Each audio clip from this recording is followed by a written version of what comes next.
ఇదో వింత ఆచారం. అక్కడ గుళ్ళో ఆడవాళ్ళకి ప్రవేశం నిషిద్ధం. అలాగే అక్కడ చేసిన ప్రసాదం కూడా మహిళలు తినకూడదట. వందల ఏళ్లుగా కొనసాగుతున్న ఆచారం. ఎక్కడా ఏమిటి చూద్దాం ఈ బ్రేకింగ్లో. సంక్రాంతికి ముందు రాజంపేట దగ్గరలో మగవాళ్ల పండుగ అంటూ ఒకటి ఉంది. ఏటా సంక్రాంతికి ముందొచ్చే ఆదివారం మగవాళ్లతో అక్కడ పొంగళ్ల తయారీ ఉంటుంది. గుడిలోకి ఆడవారికి ప్రవేశం నిషేధం. ఆలయంలో పూజలు చేసేది, పొంగళ్ళు వండేది అంతా మగవాళ్లే. ఆడవాళ్లకు గుడి బయట నుంచే దండం పెట్టుకోవాలి. ఈ ఊరి వాళ్ళు దేశ విదేశాల్లో ఎక్కడున్నా సరే ఈ పండక్కి మాత్రం ఖచ్చితంగా వస్తూ ఉంటారు. అలాంటి నియమం పెట్టుకున్నారు. ఆచారం ప్రకారం మగవారే ఇక్కడ కట్టెల దగ్గర నుంచి వంట సామాన్ల వరకు అన్నీ తెచ్చుకుని స్వయంగా వండాలి. గుడిలో వాటిని వండి నైవేద్యం పెట్టాలి. అలాగే ఇక్కడ తయారు చేసే పొంగళ్లను ఆడవాళ్లు తినకూడదు. అన్నమయ్య జిల్లా పుల్లంపేట మండలము తిప్పాయిపల్లిలోని శ్రీ సంజీవరాయస్వామి ఆలయంలో ఎన్నో దశాబ్దాలుగా ఈ వింత ఆచారం కొనసాగుతూ వస్తోంది. ఈ మగాళ్ల పండుగకు సంబంధించిన పూర్తి డీటెయిల్స్ మా సీనియర్ కరెస్పాండెంట్ సుధీర్ అందిస్తారు.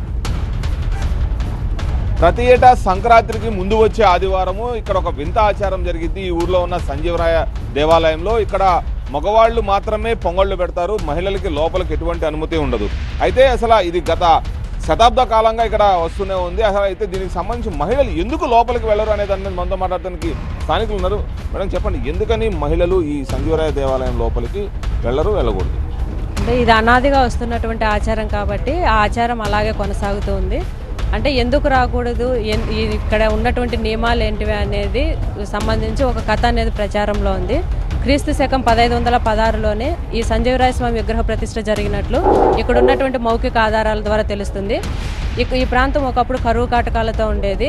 ఇక్కడికి వచ్చేసి ఒక వృద్ధ వేద బ్రాహ్మణుడు వచ్చేసి ఇక్కడ ఉన్నటువంటి పశువుల కాపర్లు, వ్యవసాయదారులు పెట్టేటువంటి అన్నాన్ని తింటూ ఈ ఊరికి ఏదైనా సరే ఒక మేలు చేయాలనేటువంటి ఉద్దేశంతో అతడు ఒక రాతి పలక పైన బీజాక్షరాలతో శ్రీ సంజీవరాయ స్వామి అని నామకరణం చేసి ప్రతిష్ఠించి అతడు కనుమరుగైపోయాడు.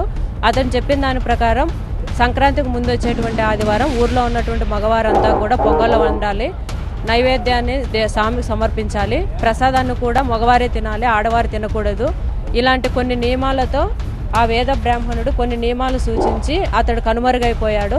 అప్పటి నుంచి ఈ ప్రాంతం సురక్షితంగా మంచిగా ఉందని చెప్పేసి ఆచారాన్ని అలాగే పాటిస్తూ ఉన్నాడు. నేను మా కూతురికి 17 సంవత్సరాలు బిడ్డ లేకపోతే హాస్పిటల్ని తిరిగి స్వామివారికి మొక్కున్న తర్వాత నాకు ఒక మనవరాలు జన్మించింది. అటువంటి విషయాలు జరుగుతున్నాయి కాబట్టి ప్రతి ఒక్కరు కూడా నియమాలు తప్పకుండా పాటిస్తూ ఉన్నారు.